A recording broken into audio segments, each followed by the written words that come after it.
I know these measures are quite harsh or are something that none of us expect. I was feeling very bad because I came here as a student, right? I really know what the struggles are.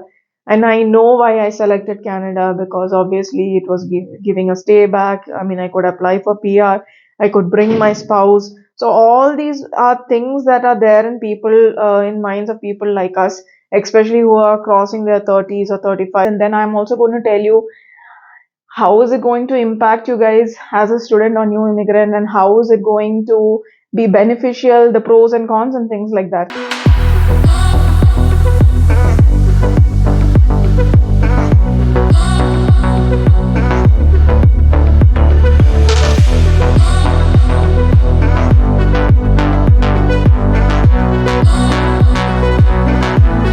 Hello everyone, welcome to malzvlogs. I hope you're all doing fine. I'm also doing great here. I'm mainly doing this video because you would have all seen the latest update that came up. Mr. Mark Miller, who's our immigration minister, he had recently announced few things, and people have been like going crazy because they're confused of what to do, what is going to happen, and things like that. So, firstly, I would tell you not to panic. I'm going to list down some of the points that were discussed in that particular press meeting. I know these measures are quite harsh or are something that none of us expected. I was quite shocked by some of the pointers that he announced that day. So, we are going to discuss the major points, and then I'm also going to tell you how is it going to impact you guys as a student or new immigrant, and how is it going to be beneficial, the pros and cons and things like that. So first, I've also written down all the points on the board so that I don't forget anything. And as I always tell in any of the immigration videos, I'm not a authorized IRCC advisor, or I'm not a I'm not into any legal services where I can guide you, or I'm not an agent. So I'm talking out of my experience and whatever I've read in the website, and also I've listened to the press conference. So I'm talking out of that. So don't quote me or tell that, okay, because I told this, you had gone ahead with that decision. No. So let's start. So this announcement came on Jan 22nd of this year, that is 2024. And I was in office and I actually didn't follow the news. So I was not aware there was going to be an announcement. But one of my subscribers sent me the link and told me, did you go through this? Will I be affected?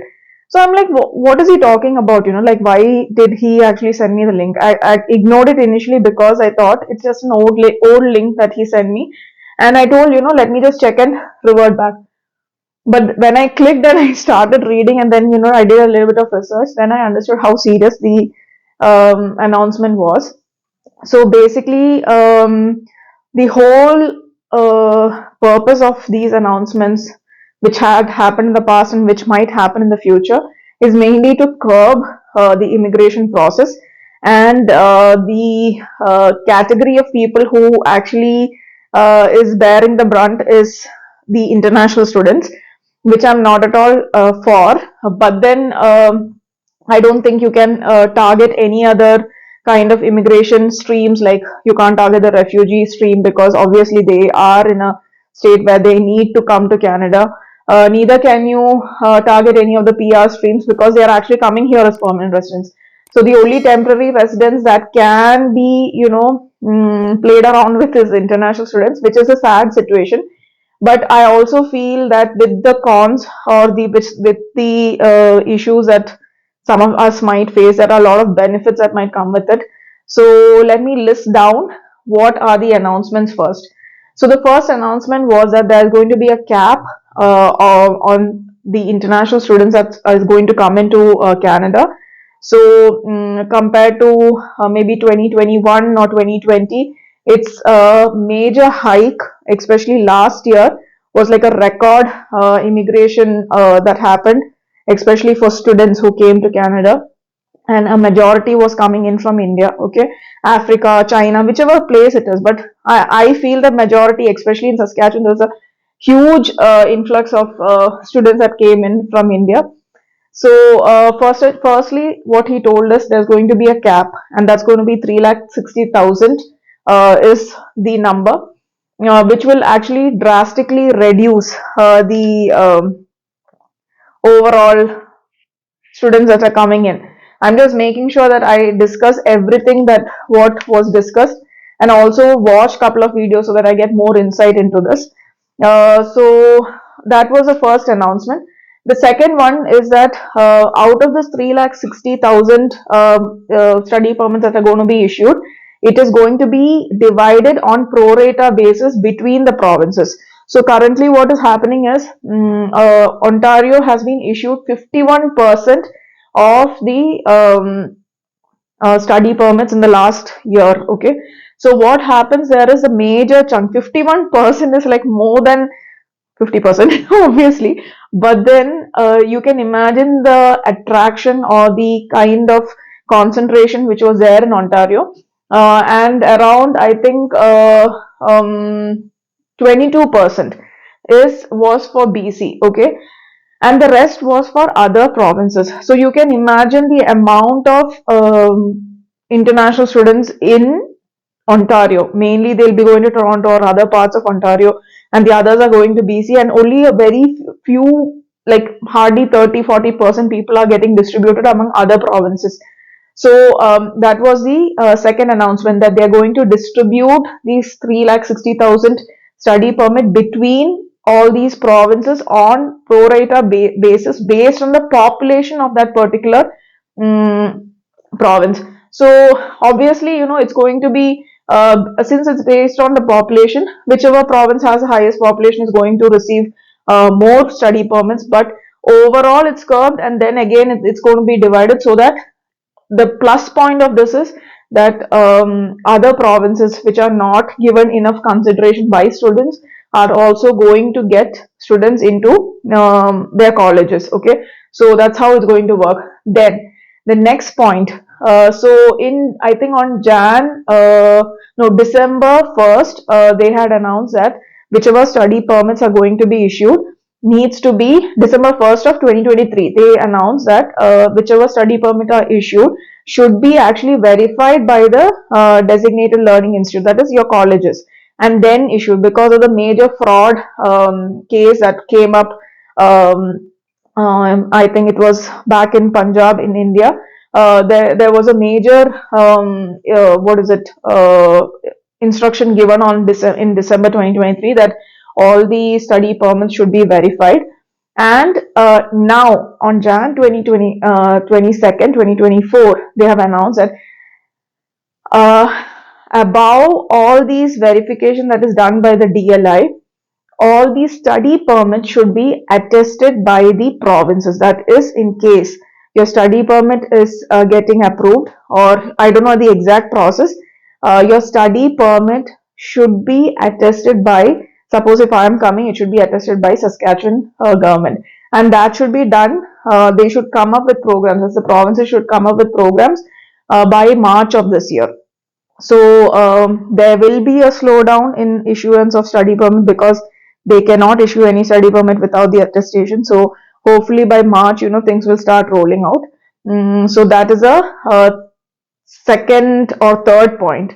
The next point is that they haven't kept any cap on masters or PhD or elementary or secondary kind of education. Okay, so for all these, there's no cap. It's mainly the other courses that will have, like, maybe graduation and those kind of things, that will have a cap of this 3,60,000.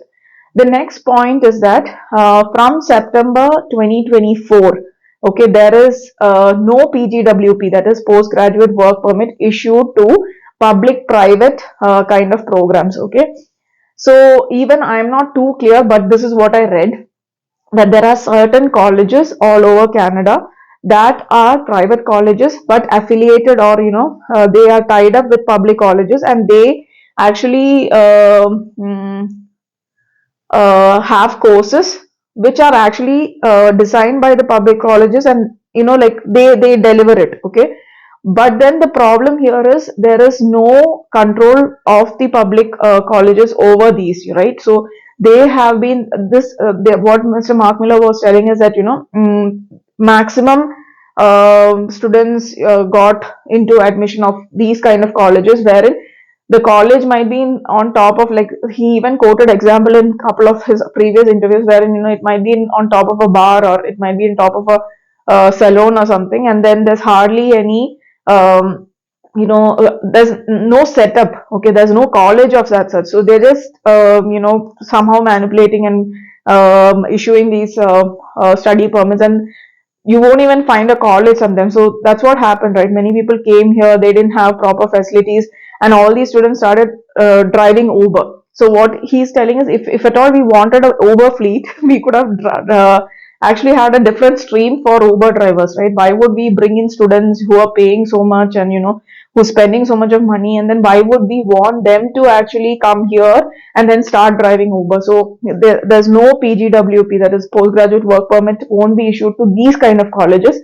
I tried a lot to search out which are these PPPs, which is private public program issuing colleges.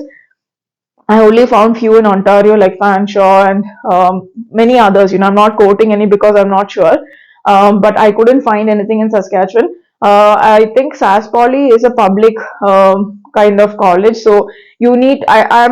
See, I'm not very sure, but you need to check with your college whether it's a DLI, and now whether it's a public-private college. If it's a public-private college, please make sure that there's no PGWP for such colleges from now on. Okay, that is from September 2024.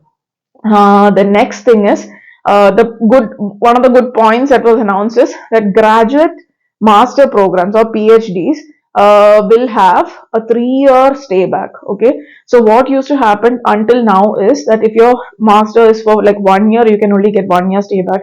If it is for 2 years, then you get 3 years stay back. So now any master's degree or master's graduation will have 3 years stay back, which is a good thing. Okay, so I'm not sure about other courses, like how the courses like what we did. Like if it's a postgraduate diploma course, I don't know whether you get 3 years stay back. That is still not clear. They are told short term courses or something of that sort, but we are still not sure. We don't have any clarity on that, so I wouldn't want to discuss further on that. Then the main thing that they announced, in which I got a shock of my life, and I felt really lucky that I came like 2 years back, is that they have stopped spousal open work permit for every other kind of courses other than masters and PhD. So if you are coming here on a 1 year course, or if you are coming here for some short term course and all, I don't think you will be eligible to bring your spouse here for spousal open work permit. Only those people who are studying masters and PhD will be allowed to bring their spouse. I really don't know what is the whole thought behind this, but then these were the main announcements. Okay, now we will talk about each point, and we will talk about the pros and cons of what I think. Okay, I don't know the actual scenario. So the cap of 3,60,000, right, which I think is a good thing, because it was high time that there was a stop on the amount or the number of students who were coming in. And frankly speaking, I have been talking to a lot of people over the last couple of years who are in Canada, and I've majorly noticed, I'm not pinpointing any place or anything, but I have majorly noticed that some parts in India, I don't know about Africa or China or any other country, but I'm talking about my own country, because I know there are some parts in India or some states in India wherein I have friends, and this is what they told me. Okay, I'm not saying that everywhere this is the case, I'm not generalizing, but what they told me is that once they pass out of their 12th, their parents usually just go and give the passport to the agent, and the agent decides what course they need to take, or what they need to study, and they will come here and study that, which they're not even have an interest on. And what happens is they just get into any random job, like they become a cook, or they become a driver, or whatever it is. So you know agents were looting students and their parents, because the amount of money they were charging, or the overall fraud that was happening, that is going to be curbed, which is a very, very good thing. And I seriously feel people who really want to come, there are various other streams. If you are like in trade skill or drivers and all, there are various other streams wherein you can come through. Like SINP itself has like long haul driver stream. Then they have for hospitality and all those things. So if you want to come, you can check those streams. But overall, they are actually limiting students, to come, and so that cap I feel is really good. Then the next thing is study permit on pro rata basis. So every damn person that I've been talking to, or who aspires to come to Canada, including me, the first place that we will think about is Toronto, right? Because that's so famous. Everybody, when they think about Canada, they'll think about Toronto or Vancouver. There's no other provinces that people even talk about. So I feel this pro rata basis is really going to help the colleges which are there in other provinces, but will also hit the colleges, because see, it's a two-sided sword, right? Like, so if it is benefiting one, it is going to hurt the other. So what is going to happen here is many of the colleges here don't have the kind of funding to actually run the system, right? So what happens now, when you distribute it, many of the colleges might find it difficult to fill in their classrooms, or fill in their applications and things like that. I'm not going to get into technicality, but this is what might happen, right? But we don't need to bother about that part. We need to be bothering about people getting distributed all over Canada and not being concentrated on certain provinces. So I just saw that the amount of students that come in BC and Toronto, Ontario, the international population is much more than the citizens here. Okay, and Saskatchewan is also not far behind. It's reaching there. So I feel that this distribution is really good.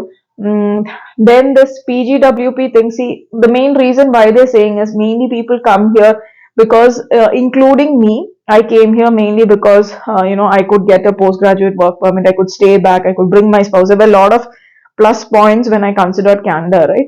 So what they're saying is there are so many people who actually just come for the PR. Okay, so even if some of us came for that reason, we actually studied the course properly. We attended the classes properly. We attended all the assignments, quizzes, and we also are finding jobs in our relevant field. But there are so many people who are just coming here for the sake of it. They're not attending classes. They're just doing part time with it, making money, and they're just trying to get the PR, which is not done. Okay, that's what they're saying. It is not done, and it is very, very important that people come here mainly for studies. Okay, so what they're saying is, in case it's these short term courses, and if it's like these public private colleges who are doing all this fraud, they don't want to issue postgraduate work permit. Again, it's a good thing. Okay, the next thing is graduate and master's program getting 3 years.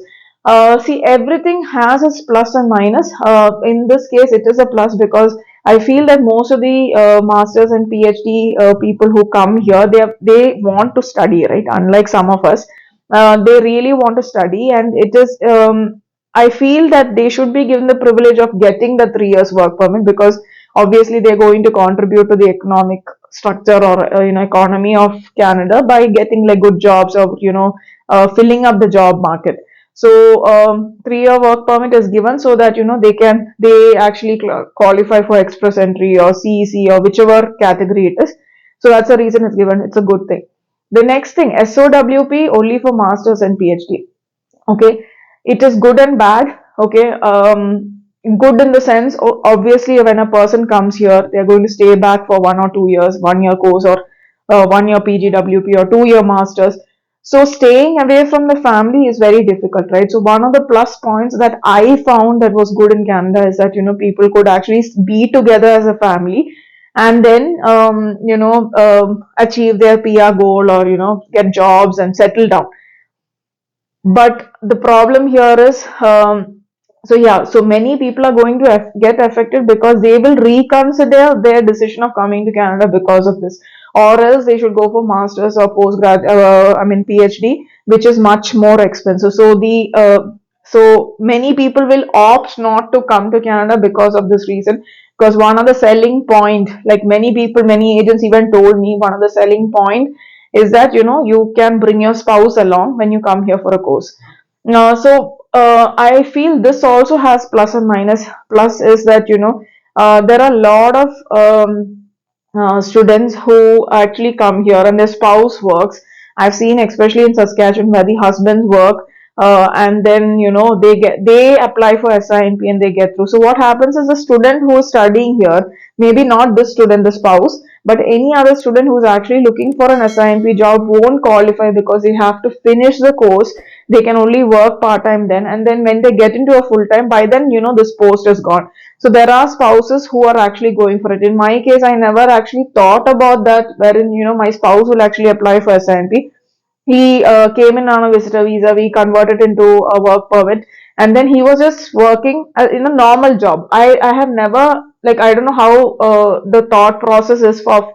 I actually find them really smart that they could actually think of that stuff, because obviously there's a stream for existing work permit, right? So all those spouses who are here, especially in Saskatchewan, you have a stream saying that, workers with existing work permit. So all these spouses could actually apply through that. But now what is going to happen is, since IRCC itself has announced that, no, we are not going to allow for regular courses, it's only going to be for masters and PhD. Only those spouses are going to come here, and, they're going to filter it so much that, they're saying, why do we need to have random people come in? We only want serious people who want to study to come in, because obviously you're coming as a student, so the intention should be studies and not work.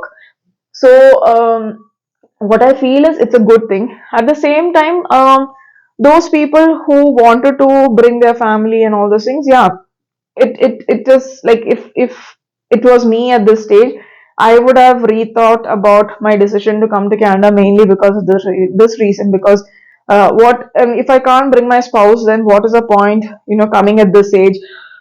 So I think they are trying to pull all these sides and, like, lock it in, so that, there's no loopholes. But I'm sure people will find it. I can also sense which side they're going to deviate and find loopholes. So I'm just checking the points. Okay, yeah, so the spouse is taking jobs, so they're saying that, why would they allow spouses to take up jobs when students are actually looking out for?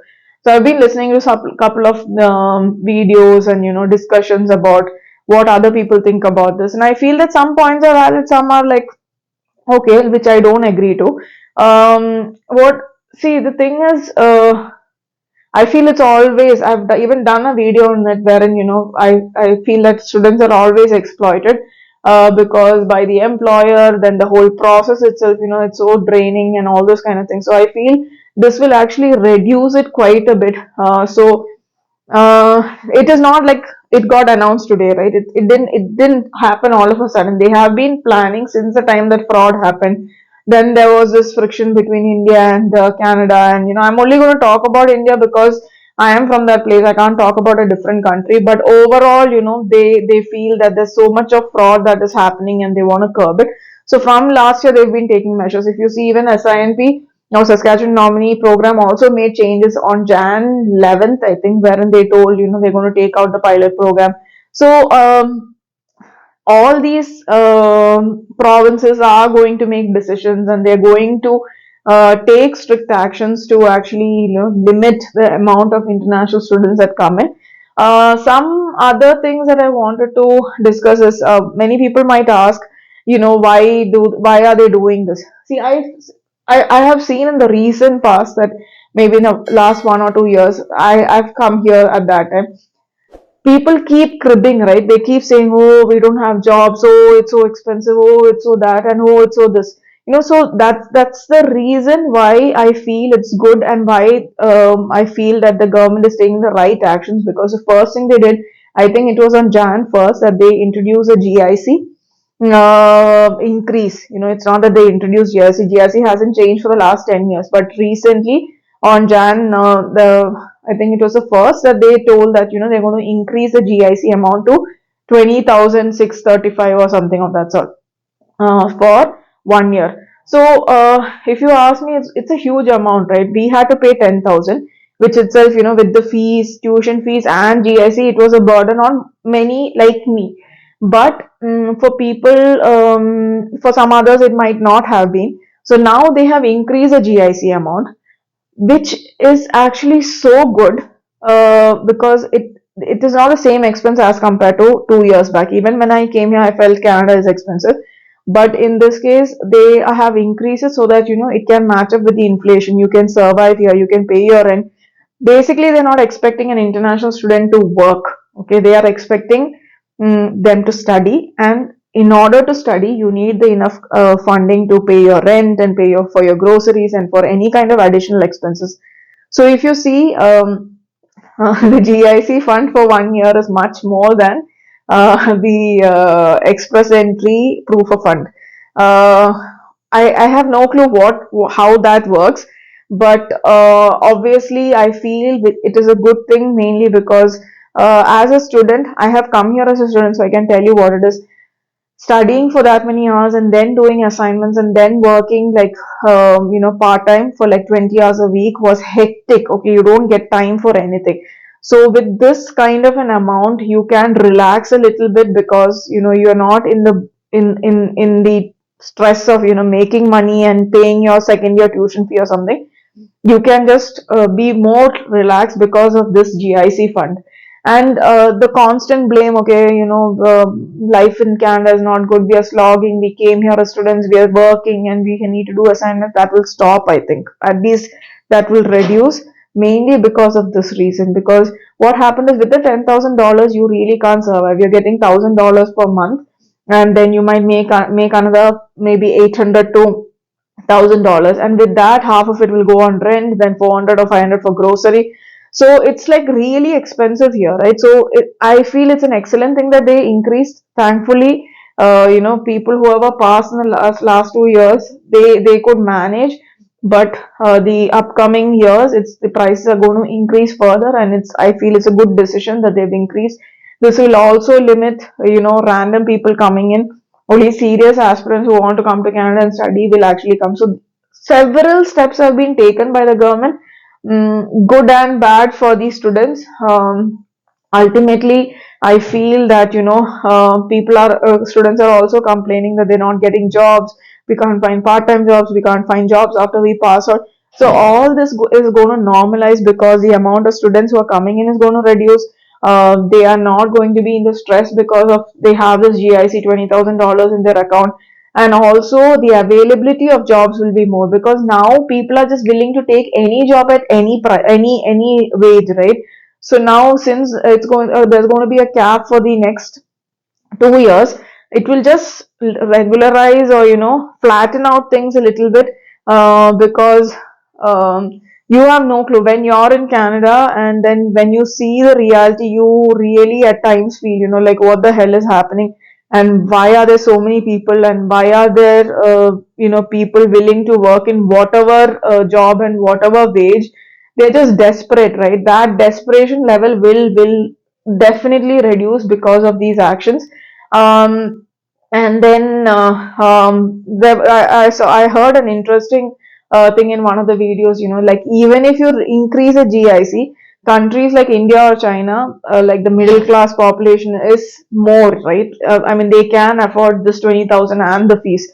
So I don't think it's going to reduce. Like, obviously, it's going to reduce because of the SOWP, or people will consider not joining any random college. They will have to get into public colleges, or like proper colleges which has PGWP facilities. So overall, I feel it's a good thing. So all those people who are worried that, okay, what is going to be happen to my application? I applied in December. Is it going to affect? Or like, I need to extend my study permit. I need to renew my study permit. All that is not going to be affected. So those people who are there in Canada, there's no effect for you guys. Mainly because you can extend or renew or whatever. That's clearly mentioned by IRCC. There's no effect on that.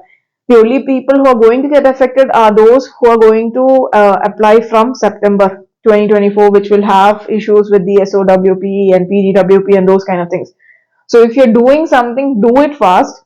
Even if you apply now, they will only start issuing, or things will fall into place only by March 2023, because that's the deadline that IRCC or the federal has given to the deadline that they have given to the provinces. So it might slow down a little bit. Don't get worried. If at all you have any doubt with respect to SINP or any other PNP programs or IRCC, call them. They're available on phone. I don't know why people get so confused. See, I understand it is a panic situation. Like even after knowing what we have filed and everything, still it's like an unknown decision, right? And you don't know what's happening. You don't get regular updates, and when such measures come out, then obviously you will get tense. I understand all that, but whenever you have a doubt or you feel that you are not sure about what is going to happen with your application, or if you fall into any of these categories, call IRCC, talk to them. I'm see, they also talk very vague in the sense, even if you ask them, it's like, it might be like this, it might be like this, but at least you get an idea. Like situational basis, they will answer your question, but maybe for your application they might not give specific answers. But if you're talking about a situation, they generally answer. Like I had called SINP when I had some issues with my application, but they were not specifying about the application, but they're saying, okay, this is how it works, or this is how it works. So situational thing they will tell you. So don't worry is what I want to tell you. I actually feel it's a very good thing because for the students. At the same time, I was feeling very bad because I came here as a student, right? I really know what the struggles are, and I know why I selected Canada, because obviously it was giving a stay back. I mean, I could apply for PR, I could bring my spouse. So all these are things that are there in people, in minds of people like us, especially who are crossing their 30s or 35. You are not qualifying for express entry, or you're not qualifying for various other streams. So this was one of the options where you could come. You don't need to lose heart. You can always apply for masters. I understand it is much more expensive, but I feel that whoever is really serious about coming to Canada will opt for the right things. You also have LMIA options, which is labor market impact something, okay, assessment or something of that sort. I don't know the full form, but LMI is where basically wherein if it's the job is not cannot be filled by the employer, they can actually recruit people from India. That is where the fraud is going to come now. Okay, people are going to go left, right, and center, and utilize that and make money out of it. Till now they were selling SINPs, now they will start selling this. I have a feeling that's where it's going to come, and I'm sure that government is also going to come up with some kind of measures down the line. So check for options. If not this, there should be another stream or way you can get here if you're really hoping for it. I know a lot of people might, actually the reason why I thought of doing this video is mainly because a lot of people reached out to me asking, what is going to happen to my situation. And, I know some of them who are going to get married and who are planning to come here as a couple, their situation might get affected. So many things. I just hope everybody who's really serious to come to Canada, you get the right opportunities to come here, and really pray and wish that you get here, because I know some people want to come out of their country because of various reasons, and when such measures come, you need to change those. I hope you don't have to change your plans. You will find a way out of it and find an alternative plan and get here, and we get to meet each other. So I guess that's it, guys. I have covered most of the points, and I think I have covered all the points. Yes, I've kept a writing board so that I don't forget anything. So my key point that I want to tell you is apply fast. Don't sit and wait for anything. You never know what measures are going to come in the future. So if you're really serious about it, go ahead, start your process, apply fast, get here. That's all I want to say at this point. I hope you like the video. If you like it, please like, share, and subscribe, and educate other friends or family who are planning to come to Canada, and let them not make mistakes or let them not lose hope. That's all, guys.